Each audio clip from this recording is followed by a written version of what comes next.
Morning Conference. I'm Beverley from Barnet branch, and I am the Officer for Schools in Barnet.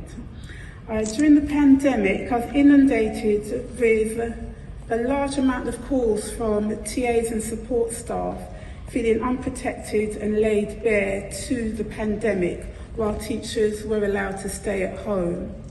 They were often travelling on public transport and meeting face-to-face with worried parents at the gates, increasing their risk of contracting the virus.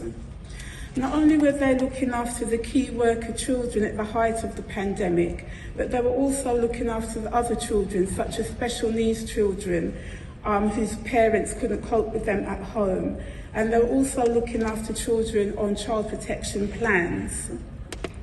Medical support staff were also calling. They were feeling vulnerable as they were being asked to care for young people in schools who took ill during the day with symptoms that could be COVID or not. They were also being asked to distribute PPE around the school and being blamed. I had a few calls from people who were being called into meetings because they were blamed because the PPE distribution didn't go right and the school felt that someone had to be to blame. There were issues around bubbles and being asked to work across bubbles, although this increased the risk of contagion, and which also defies the whole reason for having bubbles. Pregnant women were calling. They were being denied the opportunity to shield.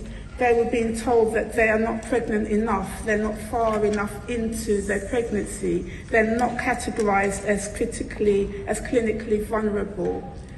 There were issues, I would say, that were specifically affecting black staff.